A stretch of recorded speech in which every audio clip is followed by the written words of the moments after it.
Hello everyone, welcome to your favourite show सास बहू family गुरु। आज शो में बात होगी उस टॉपिक की जिसके बारे में 80% लोग मुझसे सवाल करते हैं। ये सवाल है आपकी शादी से जुड़े। लगातार लोग सोशल मीडिया पर मुझसे पूछ रहे हैं कि क्या मेरी शादी के योग हैं, शादी कब होगी, शादी का रिश्ता किस दिशा से आएगा। शादी के बाद जिनका रिश्ता अच्छा नहीं चल रहा है वो पूछ रहे हैं कि वो क्या करें। आज मैं आपको शादी से जुड़ी तमाम जानकारी दूंगी, लेकिन इससे पहले एक खास बात। आप जानते हैं ना कि आप मेरा ये YouTube पर भी देख सकते हैं। अगर आपने मेरे चैनल को सब्सक्राइब नहीं किया है तो आप सब्सक्राइब कर दें ताकि जो भी अपडेट हो वो फटाफट आप तक पहुंच जाए। तो आज मेरे साथ शो की शुरुआत करते हैं, आपको बताते हैं। क्या आप जानते हैं कि आपके हाथ में शादी की रेखा कहाँ है?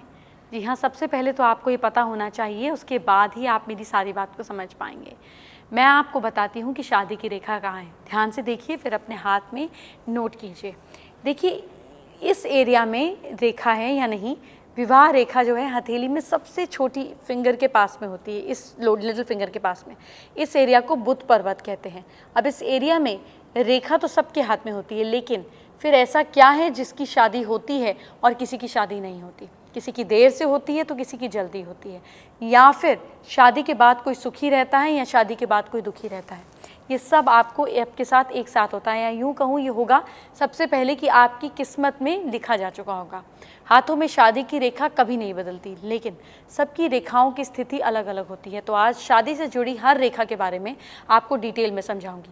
आराम से समझाऊंगी ताकि आप अच्छे से नोट कर पाएँ कि आपके हाथ में ये रेखा कहाँ है, किस स्थिति में है और शादी के बाद आगे आपके जीवन में क्या होगा। देखिए, अगर ये लाइन काफ़ी लंबी है यहाँ पर तो रिलेशनशिप काफ़ी लंबा होगा। अगर ये लाइन थोड़ी झुकी हुई है तो पार्टनर बीमार रह सकता है। ऐसा भी कहा जाता है कि अगर लाइन टूटी हुई है तो शादी के बाद पति पत्नी का रिश्ता टूट जाता है। अगर लाइन का रंग काफ़ी गहरा होता है तो कहा जाता है कि ऐसे लोगों का रिलेशनशिप अच्छा रहता है। तो मैंने आपसे मोटी मोटी बात में आपको समझा दिया, लेकिन अब ये सब कुछ इतना आसान नहीं है। तो हर कोई ज्योतिष ना बन जाता। इस एरिया में एक ही रेखा नहीं होती, बल्कि कुछ लोगों के हाथ में शादी की कई रेखाएं होती हैं। उन पर तरह तरह के निशान होते हैं, तिल होते हैं, टेढ़ी मेढ़ी होती हैं। तो उन रेखाओं को डिटेल में स्टडी करने से ही कोई ज्योतिष आपको बता पाएगा कि आपकी शादी कब होगी, किस दिशा में होगी। आइए आपको एक एक करके सारी बातें बताती हूँ।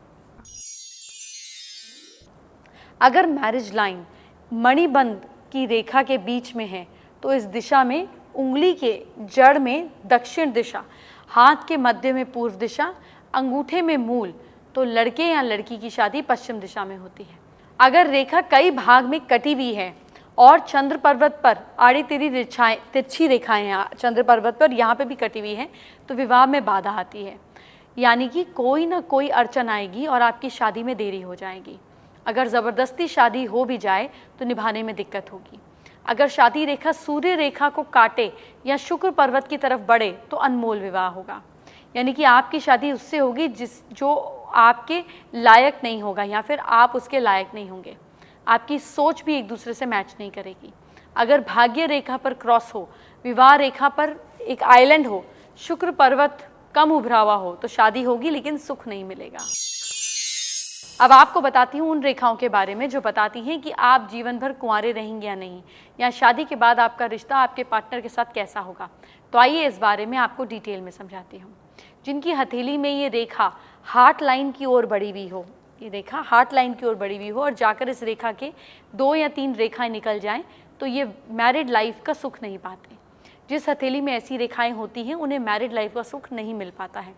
इनके रिश्ते में आपसी तालमेल और प्रेम की कमी रहती है। अब आपको उस रेखा के बारे में बताती हूँ जो ये संकेत देती है कि आप आजीवन कुंवारे रहेंगे, यानी कि आपकी कभी शादी होगी या नहीं। तो वो हाथ की लकीरों में कैसे देखते हैं। विवाह रेखा अगर बढ़कर छोटी उंगली के दूसरे या तीसरे पोर तक पहुंच जाए तो वैवाहिक जीवन के लिए ये बड़ा ही अशुभ माना जाता है। इस तरह से विवाह रेखा बहुत कम लोगों की हथेली में पाई जाती है, लेकिन जिनकी हथेली में ऐसी विवाह रेखा होती है उन्हें पूरी लाइफ अनमैरिड रहना पड़ता है। इन लोगों में विवाह की इच्छा भी नहीं रहती। अगर विवाह की इच्छा करें तो भी किसी न किसी कारण से विवाह का संयोग बन नहीं पाता है। अब आपको उस रेखा के बारे में बताती हूँ जो संकेत देती है कि पति पत्नी का साथ जीवन भर रहेगा या नहीं। जिनकी हथेली पर विवाह रेखा हार्ट लाइन की तरफ बहुत अधिक झुकी हुई है उनकी मैरिड लाइफ बहुत कष्टकारी होती है। माना जाता है कि ऐसी विवाह रेखा लड़की की हथेली में होने पे पत्नी को पति का वियोग सहना पड़ता है। अगर लड़के की हथेली में है तो ऐसी रेखा उन्हें जीवन भर पत्नी का साथ नहीं मिल पाता। शादी की रेखा ये भी बताती है कि आपके जीवन पर संकट आएगा या नहीं। जिनकी हथेली में विवाह रेखा बीच में टूट जाती है, उनका वैवाहिक जीवन लंबे समय तक चल नहीं पाता। ऐसी विवाह रेखा होने पर तलाक या जीवन साथी की मृत्यु तक की संभावना होती है। विवाह रेखा पर क्रॉस का चिन्ह होना भी कष्टकारी होता है। ऐसी स्थिति में वैवाहिक जीवन का अंत एक दुखदायी तरीके से होता है। अगर विवाह रेखा के साथ एक अन्य रेखा चल रही है, तब जीवन साथी के अलावा भी व्यक्ति का अन्य किसी से संबंध होता है।